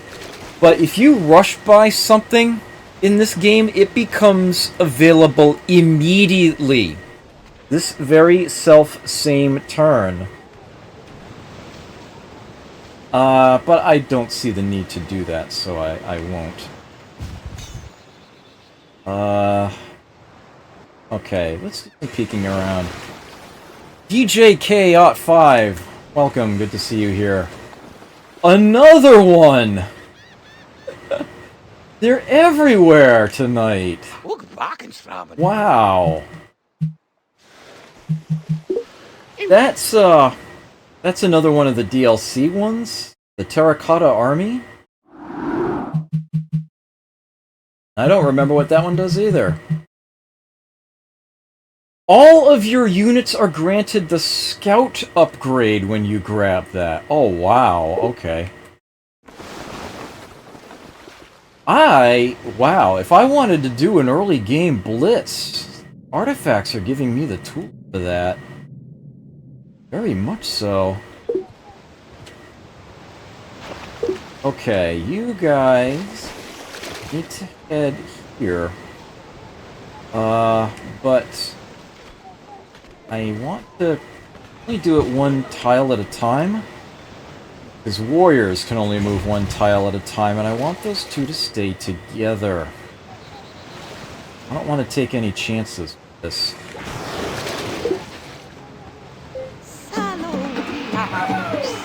Foreign rulers seek your favor. The Sultan of Zanzibar sends you a caravan of exotic gifts, including 4 amazing magicians. A second caravan arrives, including 5 astounding acrobats. So these sort of random minor nations that get mentioned, and this trophy room that they're listed in. This is purely visual, cute stuff. Has no actual real in-game effect. It's just showing you how far you're coming along in the game. Although they are neat little animations.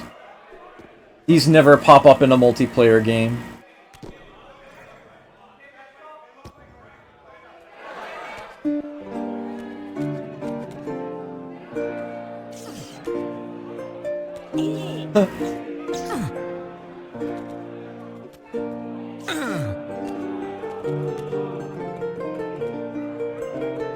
Basically, the artists had too much time on their hands. That's essentially the equivalent to the monument screen from Call to Power, for example.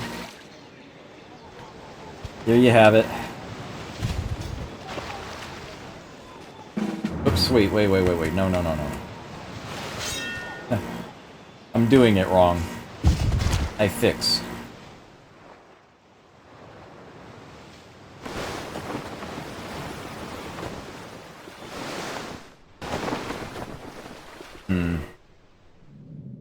I haven't located Atlantis yet, but my word, I've found plenty of other artifacts, haven't I? Okay, you... there, and then wait. Ooh. Library. And... you know what? Bang. I will spend that gold, I will rush by that library. 12 research points a turn. Good, solid, strong start. The next economic milestone, you can see there's a different icon there, it's a gold coin. That is actually a free technology. If I have not yet researched currency, it will gift me currency. If I do have currency, it will gift me banking instead.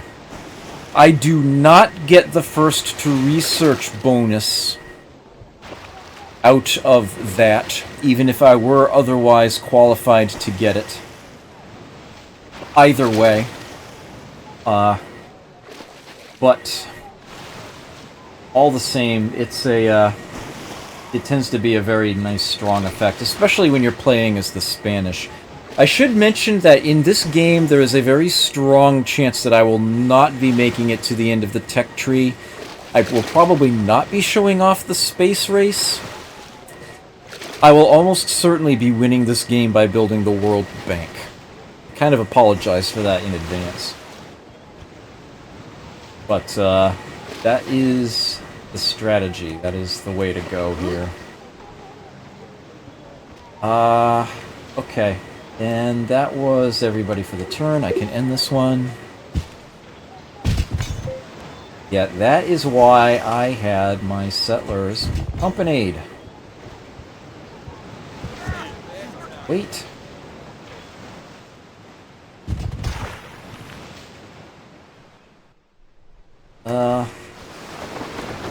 Brother. Ooh, another whale. Can't actually build a city on Glacier. Nor can you get any resources out of it. Yeah, he's going to want to build another city in fairly soon. But one thing that I will mention, you may notice that the yellow, well, lime border around my city here is following the tiles that I'm working. But perhaps you've noticed that Paris has this big extended blue range out here. That represents their national border, and it is so large. Not because they can work those tiles, they're not. It's based on their culture. If I hit the right bumper here, and you look at the masks in the upper right corner of the icons that they show there. Napoleon's is a full purple one, because his people are sophisticated. He has a lot of culture coming in. He's got a cathedral in his capital. It's actually sort of based on your culture per capita. If you were to make other cities and they weren't generating as much culture, then it will actually bring that down. I'm a lot lower because I'm generating very little culture points at the moment. It goes sophisticated, civilized, uncivilized, which is where I'm at right now, and if the masks were completely gray, disgusting. That's actually the term the game uses.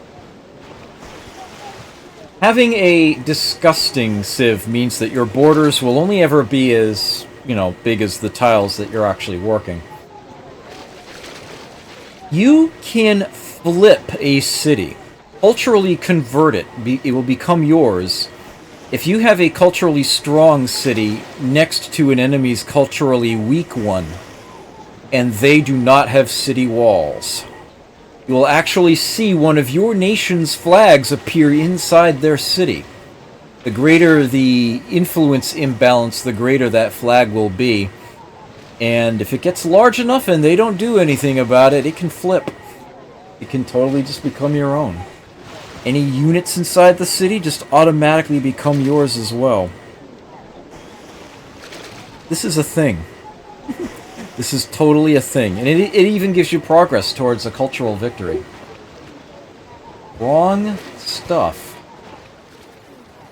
You are not building anything at the moment.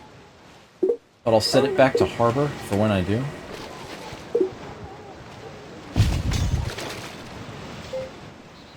Strogan, go! Okay, pottery, which gives us access to wine. The ability to build granaries to get food out of plains tiles. 3 instead of 1. And the Hanging Gardens of Babylon wonder, which is fantastic. It takes the population of a city and immediately boosts it by 50%. And it rounds up, too. You have an odd number. Very powerful effect, especially if you can have a city grow to a decent size and then build it. No one else beats you to it. And lots more options come up for me here. But I have a plan, and that means ceremonial burial.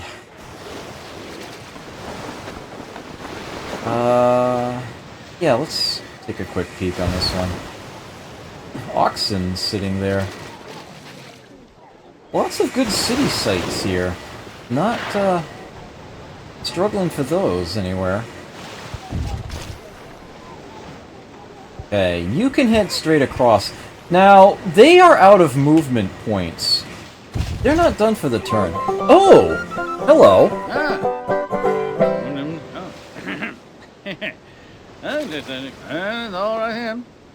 Another player found that village before I got there. It has already been sacked by the Americans. Yes, let's have peace.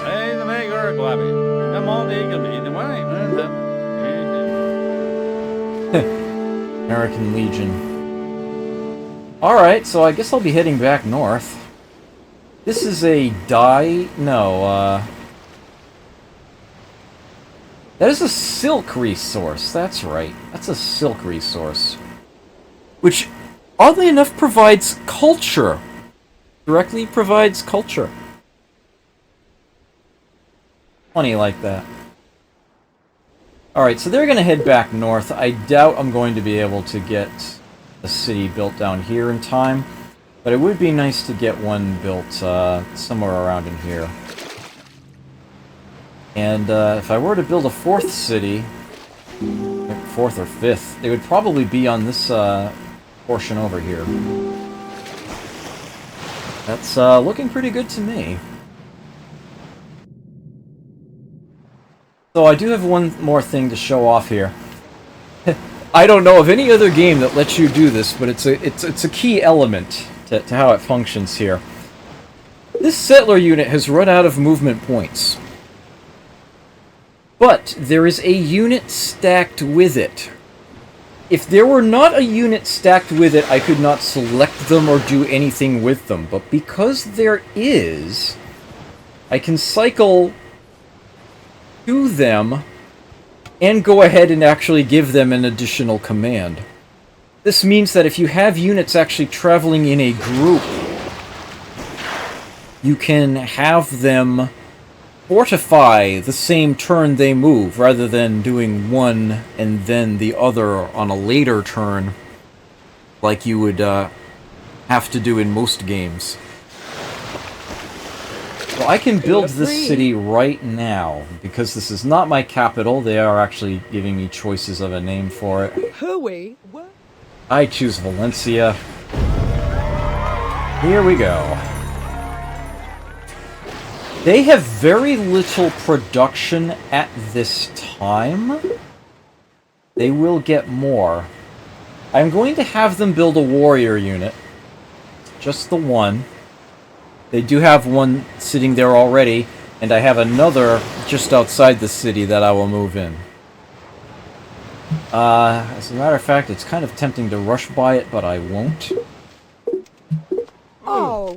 I do want to build a library here, and sooner rather than later. Oh no. But I think the warrior's gonna come first. Actually, come to think of it. Nah.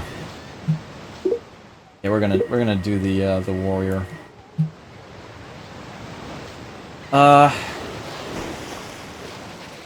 I will be able to make this city have a lot more production available to it fairly soon. Quite soon, in fact, I do believe. I'm going to want to save my money because I'm going to want to get a temple in here as soon as possible as well. Some tough choices. There's never enough time to build everything. Yeah, yes I did, Courtier. He never left. I built a whole new warrior and sent that one along. One more thing that I can build now is a road. I can connect the two cities. Units moving along roads do not spend any movement points to do so. That is something that I want to have happen, but not yet. The moment I want to keep the gold. Kind of have a plan for it. So, yeah, I'm going to be waiting on that. Yep, there is a warrior here in Madrid. This is actually, you know what? This is around the time that I should consider getting another one going. Let's see. You are going to be moving into that city. You're probably going to be getting a new one. And I'm not going to be building any new types of... I'm not going to I won't be getting technologies to give me new unit types for a little while. So I actually don't mind building some more warriors. That's actually, yeah, that's a good thing to do. As a matter of fact... Oh, right. I can't have somebody work this tile here, pressing the button, nothing happening, because there's an enemy unit sitting on it. That's how that works. Ceremonial burial in 3 turns, and the warrior is going to come a little bit faster. That looks good. Okay, it is actually slightly past time for me to take my break.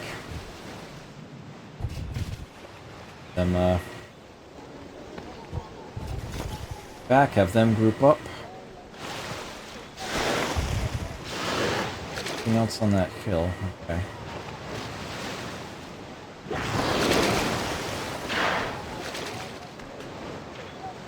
Let's see,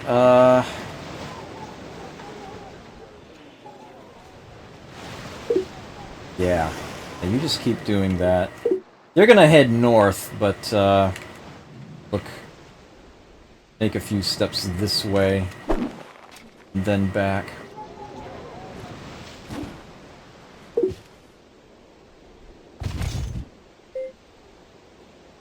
Oh!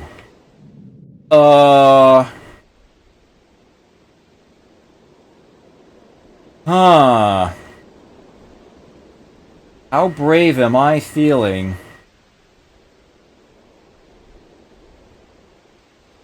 You know what? I'm gonna take my break at this time. I'm going to let you all decide this. You want to see me effectively declare war against the Americans? Attack that settler unit, just steal it, use that to make my 3rd city, and then have to fight against them? Or do I stay friendly? I will let you guys decide that. And you can debate that with yourselves, put it in chat. My break will take a few minutes.